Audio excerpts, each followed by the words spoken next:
Саламатсыздар ма, құрметті оқушылар? Бүгінгі біздің сабағымыздың тақырыбы жанды су. Құндылығымыз қиянат жасамау. Қиянат жасамау құндылығы бізде. Сабағымыздың мақсаты оқушыларға судың, табиғаттың, адам өмірінде алатын мәнін аша отырып, қиянат жасамау құндылығын қалыптастыру. Біздің дәйек сөзі су жоқ жерде өмір жоқ. Ол ақиқат, иә? Жақсы. Енді осы сөзді бәріміз бірдей қорықпен айтып көрейік. Жақсы, бірінші қатар айтады. Су жоқ жерде өмір жоқ, ол ақиқат. Жақсы, екінші қатар.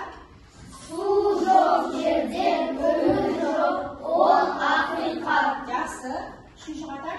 Су жоқ жерде өмір жоқ, ол ақиқат. Міне, дұрыс. Осы ақиқат па балалар айтып тұрған? Иә. Ақиқат, яғни шындық. Егер су болмаса, не жоқ бізде?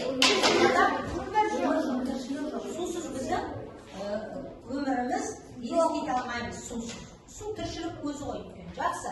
Ал енді осы сабақтың дәйек сөзінің мағынасын кім айтады?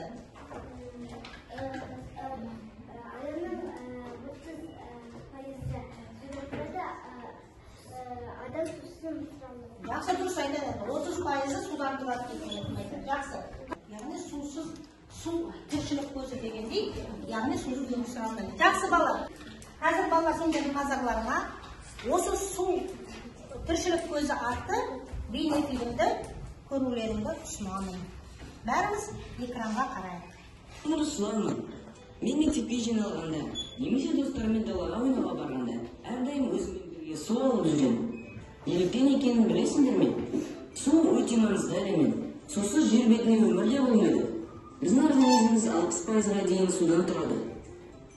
6-8 жас аралығындағы балаларға күніне 6 стақан су ішу қажет. 9-дан 13-ге дейінгі жастағы балаларға күніне 7 стақан. Ал 14-тен 18 жастағы жасөспірімдерге күніне 8 стақан су ішу қажет. Суды күні бойы аздап жұтып ішу қажет. Әсіресе қатты терлеген кезде су ішу маңызды. Біз келесі жағдайларда терлейміз. Белсенді ойындар кезінде, спортпен айналысқанда, немесе үйді жинағанда, далада немесе бөлмеде ыстық болғанда, ауырған кезде.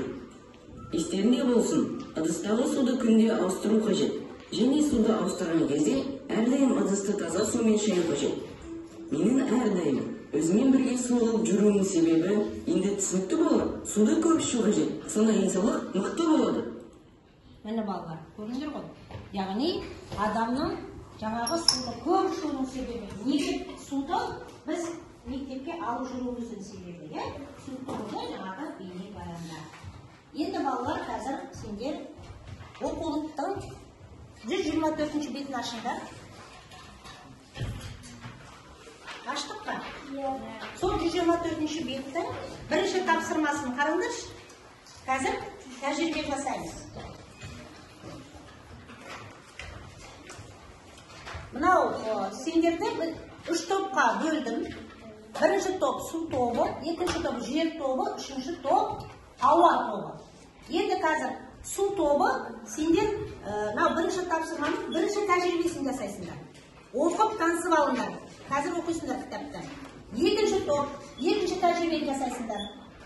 Үшінші топ, үшінші тәжірибені жасайсыңдар. Осы оқулықтағы берілген тапсырманы мұқият оқып алыңдар. Бірінші тәжірибені оқып алыңдар да, қазір жерде стақан тұр, су тұр. Әр қайсымыз осы тәжірибе жасауға осы заттарды қазір пайдаланамыз. Қай топ дайын болды, қазір тәжірибені жасайды. Айтасыңдар, иә? Бірінші топ. Жақсы. Суды бір стақаннан екінші стақанға құйыңдар. Не байқадыңдар? Судың қандай қасиетін байқадыңдар? Жақсы. Су ағады, ол сұйық. Су ағады, ол сұйық. Жақсы, отырайық. Екінші тапсырманы оқимыз. Бірінші Айша оқи ғой. Балалар, судың дәмін көріңдер. Балалар өздерінің күнделікті су ішетін стақандарын қолданады. Дәмі қандай?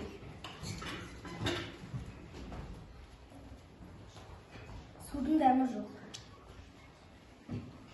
Су бар стаканды алыңдар, оған қасық салыңдар. Қасық көріне ме?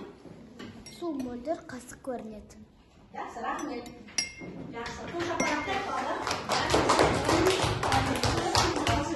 Енді, осы біздің судың есте сақтау қабілетін, мәтінін оқи отырып, түсіне отырып, қазір осы жапон зерттеушісі Эмота Массарудың осы жаңағы суға жасаған тәжірибесінен бізде жасап көрейік, қандай болады екен. Яғни балалар, міне, 2 стақанда су құйдым.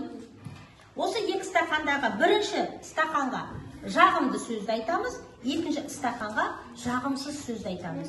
Қазір әр қатардан балалар келіп, өздеріңнен жағымды және жағымсыз сөздеріңді стақанға айтып көрейік. Әркім не болады екен? Қазір соңынан нәтижесін көрейік. Жақсы, бірінші қатардан бастайық. Келу Айша. Жағымды сөз біріншісіне, жақсы сөз яғни. Жақсы, отыра ғой, екінші. Тез келейік.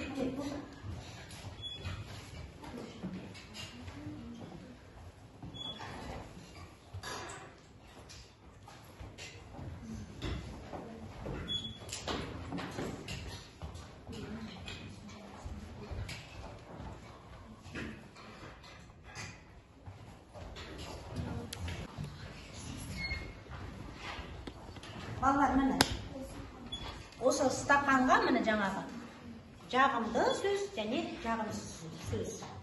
Жақсы сөз және жағымсыз сөз дейміз. Міне, енді осы қандай өзгеріс бар екенін өздерің байқаңдар. Өзгеріс бар ма? Иә. Мынау жағымсыз сөз айтқан стақанның түрін қараңдар балалар. Көрдіңдер ғой, өзгерді. Мынау жағымды сөз айтқан стақан мөп-мөлдір. Ал жағымсыз сөз айтқан стақан ішіндегі міне мөлдір емес,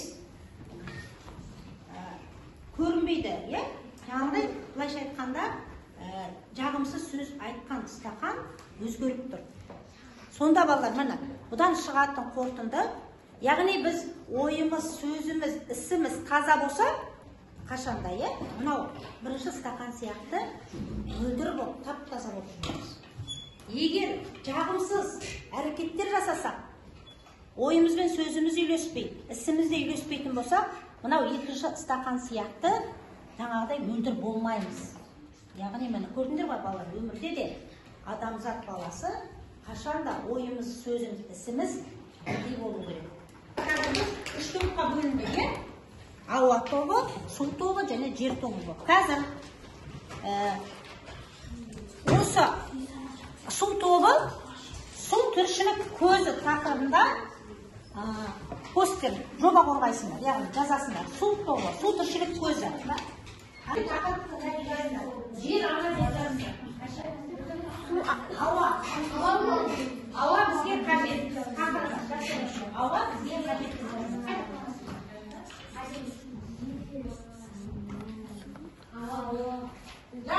Көп болады ғой. Қай топ бірінші бітеді, шапалақ арқылы бітіреміз.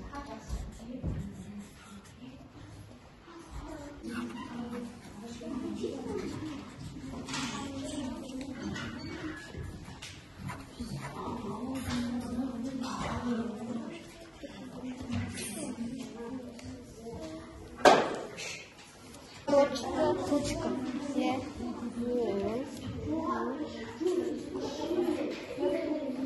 Әрбір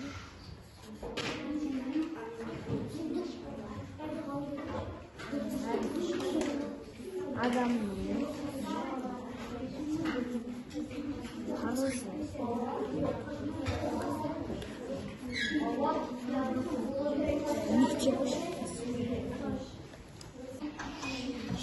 Біздің тақырыбымыз су тіршілік көзі. Суды ластамау керек, сусыз өмір жоқ. Суды қорғау керек. Суды таза ұстау әр адамның парызы. Сусыз тіршілік көзі жоқ. Біздің тақырыбымыз ауа бізге қажет. Біз ауа ластамау керекпіз. Ауасыз өмір жоқ. Біз гүлдерді баспау керекпіз. Өйткені гүлдер ауаны тазартады. Біздің тақырыбымыз жер ана. Жерді қадірлеп, құрметтеу керек. Ол әрбір адамның парызы. Мысалы, гүлдерді жұлмау, жерді ластамау, ағаштардың бұтақтарын сындырмау.